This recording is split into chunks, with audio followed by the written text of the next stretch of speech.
ખેડૂતોને ગભરાટ પેદા થઈ ગયો છે, વેપારીઓ કોઈ લેવા જતા નથી, એટલે ખેડૂતોને 2-4 દિવસ રાહ જોવી પડે છે, પછી ના છૂટે કે કોલ્ડ સ્ટોરેજની અંદર એમને સ્ટોક કરવો પડે એવી પોઝિશન લાગે છે. કોલ્ડ સ્ટોરેજ ભરાઈ ગયા છે, શું ભાવ આવશે કે નહીં આવે? શું વેપારીઓનું એસોસિએશન છે કે ખેડૂતને કોઈ ભાવ નથી આપતું? કે બજારની શું પરિસ્થિતિ છે? યુપીના બટેકા ગુજરાતના અંદર એન્ટ્રી થાય તો ગુજરાતના બટાકાનો ભાવ ના આવે એ સર્વ વિવાદિત સત્ય છે. આજથી 10 વર્ષ પહેલા ખાતરના ભાવ આનાથી અડધાના અડધા હતા. આજની પરિસ્થિતિમાં ખાતર 3 ગણું વધી ગયું છે અને આજે ડીસામાં કોઈ બટાકા લેવા તૈયાર નથી. બનાસકાંઠાનો ખેડૂત, સાબરકાંઠા, આ બધા દુઃખી છે પરિસ્થિતિના. શું કોલ્ડ સ્ટોરેજ ભરાઈ ગયા છે? તો ના મિત્રો.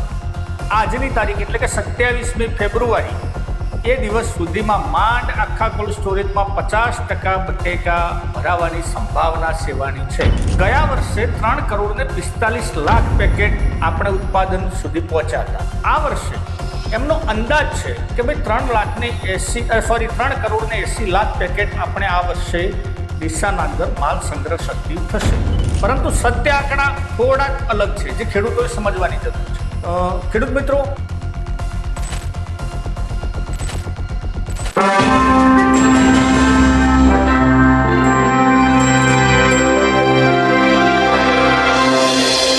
જગતનો તાત 4 મહિના સળંગ મજૂરી કરી અને પોતાનો પાક તૈયાર કરે, ટાઢ જોયા વગર, તડકો જોયા વગર કે ચાલુ વરસાદમાં 365 દિવસ જેની હાજરી ખેતરમાં વર્તાતી હોય, જેને આખી દુનિયાનો એક ભાર આપણે કહી શકીએ, આધારસ્તંભ કહી શકીએ, અને આપણી ઇકોનોમી, આપણી નહીં પણ દુનિયાની કોઈ પણ ઇકોનોમીમાં જગતના તાત એટલે કે જ્યાંથી ઉત્પન્ન થતું હોય એની જ સર્વોપરિતા હોવી જોઈએ.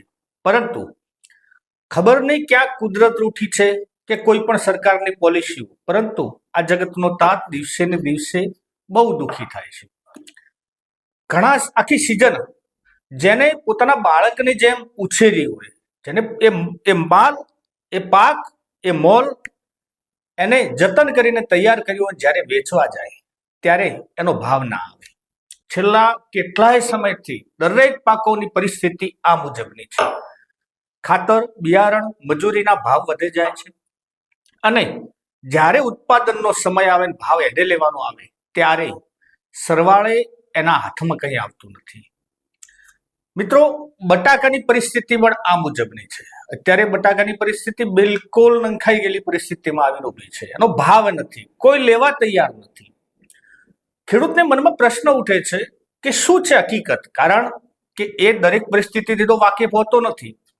એના અંદર એવા પ્રશ્નો ઊભા થાય છે કે કોલ્ડ સ્ટોરેજ ભરાઈ ગયા છે, શું ભાવ આવશે કે નહીં આવે? શું વેપારીઓનું એસોસિએશન છે કે ખેડૂતને કોઈ ભાવ નથી આપતું? કે બજારની શું પરિસ્થિતિ છે?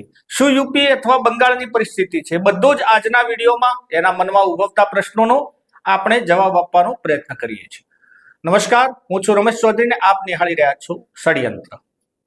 મિત્રો, બટેકા આમ ગુજરાતમાં ડીસાથી જેની શરૂઆત થઈ અને ગુજરાતની બટાકા નગરી તરીકે જાણીતું ડીસા શહેર અને આજુબાજુનો સંપૂર્ણ વિસ્તાર બનાસ નદીના કાંઠેથી આ બટાકાનું વાવેતરની શરૂઆત. બટાકા આમ શાકભાજીમાં મુખ્ય પાક છે. શાકભાજીમાં જે ખાવા માટે મુખ્ય શાકભાજી જેને કહી શકાય એ બટેકા છે. લગભગ દરેક ઘરમાં આની જરૂરિયાત છે. સામે ઉત્પાદન પણ ગુજરાતમાં ગુજરાતના ખેડૂતો ગુજરાત પૂરતું ઇનફ કરી રહ્યા છે. છેલ્લા ઘણા વર્ષોથી ભાવ નથી મળતા. મિત્રો, જોવા જઈએ તો આજથી 10 વર્ષ પહેલા ખાતરના ભાવ આનાથી અડધાના અડધા હતા અને એ સમયે પણ બટેકાના ભાવ 200 રૂપિયા મણના એટલે કે 10 રૂપિયા કિલો ખેડૂતનો ભાવ હતો. આજની પરિસ્થિતિમાં ખાતર 3 ગણું વધી ગયું છે અને આજે ડીસામાં કોઈ બટાકા લેવા તૈયાર નથી. બનાસકાંઠાનો ખેડૂત, સાબરકાંઠા, આ બધા દુઃખી છે પરિસ્થિતિના. હવે જોઈએ તો કેમ આમ થાય છે? શું છે પરિસ્થિતિ? શું કોલ્ડ સ્ટોરેજ ભરાઈ ગયા છે? તો ના મિત્રો. આજની તારીખ એટલે કે 27મી ફેબ્રુઆરી એ દિવસ સુધીમાં માંડ આખા કોલ્ડ સ્ટોરેજમાં 50% બટેકા ભરાવાની સંભાવના સેવાની છે. હજુ સુધી એટલા જ ભરાણા છે એમના વેપારીઓના કહેવા મુજબની વાત. આ કોલ્ડ સ્ટોરેજના આંકડા છે.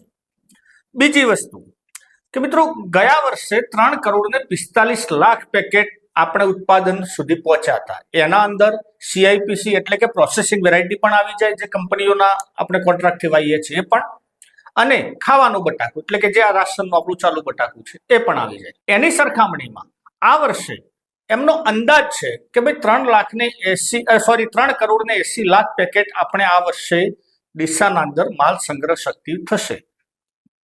બીજી વસ્તુ, એમના વેપારીઓના આંકડા પ્રમાણે વાવેતર વધ્યું છે, ગયા વર્ષ કરતા વાવેતરમાં થોડુંક વધારે છે, પરંતુ સત્ય આંકડા થોડાક અલગ છે જે ખેડૂતોએ સમજવાની જરૂર છે. ખેડૂત મિત્રો, ખાસ કરીને બટાકામાં CIPC નું વાવેતર વધારે છે. રેશનના બટાકા એટલે કે ખાવાના બટાકાની સંખ્યા ગયા વર્ષ જેટલી છે એનાથી વધુ નથી. આ પહેલી વાત. બીજી વાત, જે અંદાજ વેપારીઓ મારી રહ્યા છે કે ભાઈ કોલ્ડ સ્ટોરેજમાં 100% કદાચ ભરાવાની શક્યતા એમની દ્રષ્ટિએ છે, તો આ મિત્રો પણ સાવ અભડમ વાતો છે. બટાકામાં આ વર્ષે કોઈ કાળે કોલ્ડ સ્ટોરેજ ભરાવાનું નથી. હા, કદાચ કોકને જે ટોપ લેવલના જે કોલ્ડ સ્ટોરેજો છે અથવા જે જૂના છે એમની સંભાવનાઓ પૂરેપૂરી, બાકી સંપૂર્ણ 100%ની જે વાત કરતા હતા એ કોલ્ડ સ્ટોરેજ ના ભરાય. તો શું ના ભરાવાથી ભાવ આવે? ના મિત્રો, એવું પણ ના હોય. ગયા વર્ષે જે ઉત્પાદન આપણે લીધું હતું એના કરતા આ વર્ષે ઉત્પાદનમાં ફરક છે. ગયા વર્ષે જે આપણે 10 મણ એટલે કે એક પેકેટના સામે 10 પેકેટની જે આશા રાખતા હતા એ આશા આ વર્ષે ઓછી છે. સરેરાશ બધાને ઉત્પાદનનો કાપ થયો છે. બ્લાઇટની સમસ્યા એટલે કે સુકારાની સમસ્યા હતી, અને શરૂઆતમાં જ્યારે વાવેતરનો સમય હતો ત્યારે પણ વરસાદે આપણને હેરાન કર્યા હતા. એટલે મારી દ્રષ્ટિએ ઉત્પાદન ઓછું છે. હા, ગયા વર્ષમાં જે વાવેતર થોડુંક વધારે થયું છે તો સામે પબ્લિકનો પણ એટલો વધારો થાય છે અને એટલું ખપત બટાકાની પણ વધુ છે. બીજી વસ્તુ, વાત યુપીની કરવામાં આવે. મિત્રો, હું પોતે પણ આ ધંધામાં સંકળાયેલો છું. યુપીના બટેકા ગુજરાતના અંદર એન્ટ્રી થાય તો ગુજરાતના બટાકાનો ભાવ ના આવે એ સર્વ વિવાદિત સત્ય છે. પરંતુ છેલ્લા કેટલા વર્ષે યુપીનું બટાકું ગુજરાતમાં એન્ટર કર્યું, કોઈને યાદ હોય તો જણાવજો. હા, ચોક્કસ એ અસર કરે છે. મુંબઈમાં જેમ આપણે બટાકા મહારાષ્ટ્રમાં જતા હોય ત્યાં યુપીનું બટાકું આવે એટલે એની જે વેરાયટી છે 37-97, એ સ્વાભાવિક છે કે આપણા કરતા સારી છે. આમ ઓલ્ડ છે પણ સારી છે, પડતર કિંમત ત્યાં નીચે છે, એટલે એ પસંદ એમનું પહેલું બટાકું થાય. આપણું પોખરાજની પસંદગી આવતી નથી. માટે ફક્ત તમારે મહારાષ્ટ્રમાં યુપી નડે છે, એના પછી બેંગ્લોરમાં આપણને યુપી નડે છે, એના પછી તમિલનાડુમાં આપણને યુપી નડે છે. બાકી ગુજરાતમાં 99% લગભગ આવતું નથી. આ ફક્ત એક ડર કે યુપીનું બટાકું આવી જશે શું થશે. હવે યુપીની વાત કરીએ તો યુપીમાં ગયા વર્ષના જે સરખામણીમાં એમના વેપારીઓ જોડે પણ મારે ચર્ચા થઈ છે અને એમનું કેવું છે કે અમારે ઉત્પાદન ઓછું આવવાની સંભાવના છે. આ ફક્ત સંભાવના છે, કારણ કે એક ખેતરના અંદર ચારે ખૂણા સરખા ના હોય, કયા ક્યારામાંથી કેટલો પાક થાય ખુદ ખેડૂતને ખબર ના હોય. માટે જે આ સંભાવનાઓની વાત છે, તો એમને ખોદાવાનું હવે સ્ટાર્ટ થાય છે બટાકું. આ 20 તારીખથી ચાલુ થયું છે, 20 ફેબ્રુઆરીથી. એટલે એમના આંકડા સંપૂર્ણ હજુ આવ્યા નથી, પણ આવે તો પણ ગુજરાત માટે કંઈ મને લાગતું નથી ખતરાનો વિષય હોય. તો પછી ભાવ કેમ નથી? ભાવ ના આવવાનું કારણ શું? પહેલા મિત્રો, આપણે એક ડીસાના સુખદેવભાઈ માળી, જે કોલ્ડ સ્ટોરેજ એસોસિએશનના એક્સ પ્રેસિડેન્ટ હતા, એમના સાથે વાત કરી, એ સાંભળી લો. ચાલુ સ્ટાર્ટ. તો આ વિશે વાત કરવા માટે આપણા સાથે સુખદેવભાઈ જોડાયેલા છે. સુખદેવભાઈ, શું કહે છે, શું છે બટાકાની મંદીનો ઓરિજિનલ ચિત્તાર? શું કહેવા માંગે છે બટાકા આ વખતે વાતાવરણ અનુકૂળને કારણે બટાકાનું ઉત્પાદન સારું છે. ગઈ સાલ જેવું જ છે, ગઈ સાલથી ઓછું નથી, પણ ગઈ સાલ કરતી થોડું બટાકાનું વાવેતર વધારે થયું છે, એના કારણે થોડી મંદી છે. પછી બીજું મેઇન મુખ્ય કારણ એવું છે કે ગયા વખતના જૂના બટાકા કોલ્ડ સ્ટોરેજની અંદર વધારે ચાલવાથી, જેમ કે યુપીમાં, બંગાળમાં, ગુજરાતમાં જૂના બટાકા વધારે ચાલવાથી નવા બટાકા જે કાચા નીકળવા જોઈએ એ માર્કેટમાં નીકળ્યા નહીં. એનો જે નિકાલ થવો જોઈએ, અર્લી જે વાવેતર થાય છે વહેલું કાચા બટાકાનું, એટલે એ માલ અમારા હિસાબે માર્કેટમાં પહોંચ્યો નથી. એટલે એ માલ ખેતરની અંદર વધારે સ્ટોક થઈ ગયો, એના કારણે આ થોડી વધારે મંદી છે. ને ગઈ સાલ કરતી ઓલ ગુજરાત વાવેતર વધારે છે, યુપી પણ વાવેતર વધારે છે, ને બંગાળમાં પણ વાવેતર વધારે છે. એટલે બધાની માનસિકતા મંદી તરફ દોરાઈ ગઈ છે. એટલે વેપારીઓને બટાકા માર્કેટમાં ખરીદી કરવી નથી. ખેડૂતોને ગભરાટ પેદા થઈ ગયો છે, વેપારીઓ કોઈ લેવા જતા નથી. એટલે ખેડૂતોને 2-4 દિવસ રાહ જોવી પડે છે અને પછી ના છૂટે કે કોલ્ડ સ્ટોરેજની અંદર એમને સ્ટોક કરવો પડે એવી પોઝિશન લાગે છે. સુખદેવભાઈ એ જણાવો કે હજુ સુધી કેટલા કોલ્ડ સ્ટોરેજ ટોટલી ભરણા છે? હજી રમેશભાઈ આ વખતે કોલ્ડ સ્ટોરેજ તો મારા હિસાબે 27 તારીખ છે એટલે રાતે અમે અનુમાન એવું લગાવ્યું કે 50% કોલ્ડ સ્ટોરેજ આખા બનાસકાંઠાના ભરાણા છે અંદાજિત. ને અચ્છા, આ તો વખતે ગયા વર્ષે જે આ જ દિવસે ગયા વર્ષે આપણે વાત કરીએ તો એ સમય તો 60 થી 65% સમથિંગ ભરાયેલું હતું. એટલે ગઈ વખતે બટાકા આ વખતે થોડા લેટ ભરાવાનું કારણ છે કે દિવાળી ઉપર જે વરસાદ થયો ને એમાં વાવેતર બધું એક સાથે આવી ગયું. 10 દિવસનો જે ગેપ પડ્યો ને એમાં બટાકા અર્લી જે વહેલા કોલ્ડ સ્ટોરેજમાં ના આવ્યા એ લેટ પડી ગયા. એના કારણે થોડું 10-15% થોડા લેટ ભરાણા. પણ બટાકા હજી તો મારા હિસાબે 50%, 40-50% ખેતરમાં છે. હજી 40-50% સ્ટોરમાં આવી જશે. બરાબર. હવે ખેડૂતોને આપ શું કહેવા માંગો છો? ખેડૂતને ક્યાં જવું, શું કરવું, શું ઓરિજિનલ ચિત્તાર છે, મંદીની આશા છે, તેજીની આશા છે, ટોટલ ખેડૂતના માટે શું આપ સંદેશો આપો? અત્યારે રમેશભાઈ મારું કેવું એ છે કે ખેડૂત બિચારો ગભરાઈ ગયો છે. એમને બિલકુલ કઈ ભાવ મળતા નથી. પણ હવે જે અત્યારે માહોલ એવો બન્યો છે કે યુપીમાં ગઈ સાલ જો બટાકા ફેબ્રુઆરી મહિના સુધી ચાલે ને ભાડાના સાથે જો કટ્ટા વેચાણા હોય તો ખેડૂતોને એવું છે કે યુપીમાં જો બટાકાનો ક્રોપ બમ્પર થઈ જાય તો એના કરતી વેચવા સારા. પણ હવે ખેડૂતની પરિસ્થિતિ એવી થઈ ગઈ છે કે વેપારી કોઈ લેતા નથી. તો મારા હિસાબે હવે તો બીજો રસ્તો કોઈ છે જ નહીં કોલ્ડ સ્ટોરેજ અંદર. હા, યુપીમાં હજી બટાકા આપણા કરતી પણ લેટ છે. હજી આ લોકોને 20-25 તારીખે છૂટું છવાયું ચાલુ થયું છે. એ લોકોને હજી બટાકા ખોદાણ 5-10 તારીખ પછી સ્પીડ જ આવવાની છે. એટલે ત્યાં જો બટાકા ક્વોલિટી સાઇઝ મીડિયમ નીકળે, બટાકા ઓછા થાય તો કદાચ હું તો એવું માનું છું કે આ ભાવના બટાકા વેચાય નહીં. હવે આ ભાવમાં ખેડૂતને બિચારા એના કરતા આ ભાવમાં બટાકા ખેડૂતોએ કંઈ મળતું નથી. બિયારણ ઊંચા ભાવનું છે, ખાતર ખર્ચા બરચા છે. આજે 100 થી 150, 200 રૂપિયા સુધી બજાર, સારી ક્વોલિટી 200 રૂપિયા છે, બાકી 100 થી 150 રૂપિયાની બજાર છે.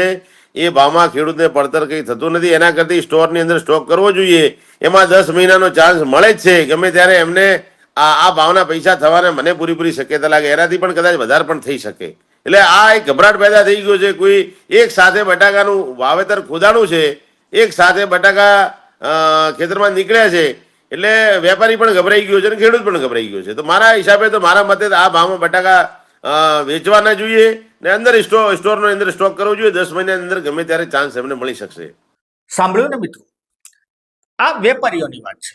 વેપારી હવે તો ખુદ એમ કે છે ખેડૂતોને કે ભાઈ જો ભાવ લેવો હોય તો થોડીક ધીરજ ધરો, તમે ત્યાં સ્થાયી થો જ્યાં તમારે બટાકા કાં તો કોલ્ડ સ્ટોરેજમાં મૂકો યા પછી તમે ઢગલા કરો.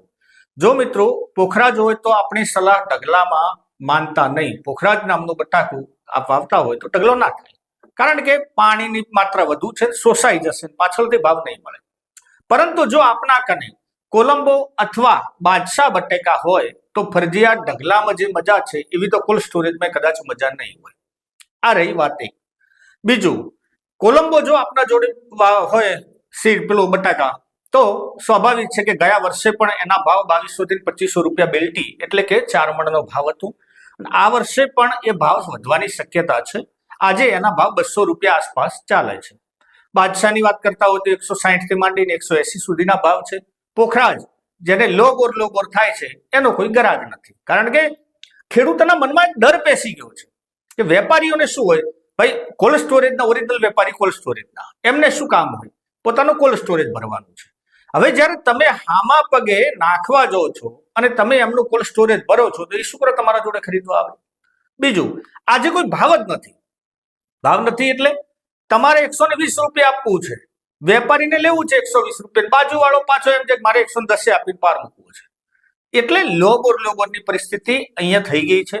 ખેડૂતોએ ગભરાવા જેવું અત્યારે મારી દ્રષ્ટિએ અનુકૂળ નથી. શાંત મને ખૂબ વિચારી ઢગલા થતા હોય તો ઢગલા, અને સારો માલ હોય તો કોલ્ડ સ્ટોરેજમાં પણ આપ ત્યાં જો, કારણ કે ભરાવો મેં અમદાવાદના અંદર પણ ચર્ચા કરી છે.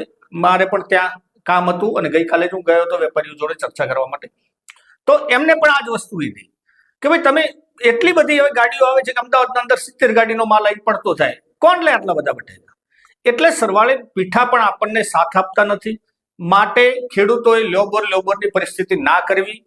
આ ફક્ત મારું અનુમાન છે, ફક્ત મારો અંદાજ છે કે આ વર્ષે બટેકાના ભાવ પાછળથી એટલે કે કદાચ 10-15 દિવસમાં પૂર્ણતઃ સુધરી જવાની સંભાવના છે. આ ફક્ત સંભાવના મિત્રો, બાકી દરેક ખેડૂતને ખબર જ છે કે પોતાનો માલને શું કરવું શું ના કરવું, પરંતુ અફવાઓથી દૂર રહેવું. કોઈક આપના સારા વેપારી હોય તો એમનો સંપર્ક કરો, બાકી કોઈ બધાય તો સારા એ નથી અને એમનો પણ ધંધો છે ભાઈ, એમને ધંધાને લાભ થાય એ પોતે વિચારતા હોય. જેમ ખેડૂત વિચારતા હોય કે મારો માલ ઊંચો મારે વેચાય, એમ વેપારી વિચારતો હોય કે હું માલ ઓછા ભાવે ખરીદું. સ્વાભાવિક છે. વાત રહી હવે છેલ્લા કોલ્ડ સ્ટોરેજના કે શું એસોસિએશન વેપારીઓ કરી દીધેલું છે, કેમ વેપારીઓ ખેડૂત જોડે જતા નથી માલ ખરીદવા માટે? મિત્રો, કોલ્ડ સ્ટોરેજ મારે પણ હતા, આવું કોઈ એસોસિએશન થતું નથી. શરૂઆતના પહેલા થતું હશે એ ખબર નથી. એક સમય અમારા સમયમાં કંઈક એવી પ્રોસેસિંગ વેરાયટીમાં બધા એસોસિએશન કરતા હતા, અશક્ય. બાકી ખાવાના બટાકામાં કોઈનું એસોસિએશન ના હોય. વેપારીઓને પણ મૂળ એ પણ ખેડૂત જ છે. વેપારી કંઈ બહારથી દેવતાઈ પુરુષ અહીંયા નથી આવેલા, આપણા મહિલા જ છે. અને એમને પણ હા, ભાવ એમને સ્વાભાવિક છે, ખરીદવાની આશા ઓછી હોય, પરંતુ ખેડૂત સુખી થાય એ સરવાળે વેપારી પણ સુખી થાય છે. એટલે કઈ બધા વેપારી ખોટા નથી, બધા ખેડૂતો ખોટા નથી. એટલે આવું કોઈ એસોસિએશન ના હોય, ક્યારેય બન્યું નથી, હવે બને તો કોઈ કહેતા નથી. કોઈ રિંગ કરીને ભાવ ના હાલતા હોય ખેડૂતોને, એ પણ માન્યતા ખોટી છે. આમાં સ્વાભાવિક છે કે ખેડૂત જ્યારે સામે થઈને માલ ફેંકમ ફેંકા થાય છે એટલે આ પરિસ્થિતિનું નિર્માણ થયું છે. આના અંદર વાત આપણે સરકારની કરીએ. સરકાર મિત્રો સાચું બોલું તો આમાં કશું જ ના કરી શકે. એને કરવું હોય તો પણ ના કરી શકે. શું કરી શકે?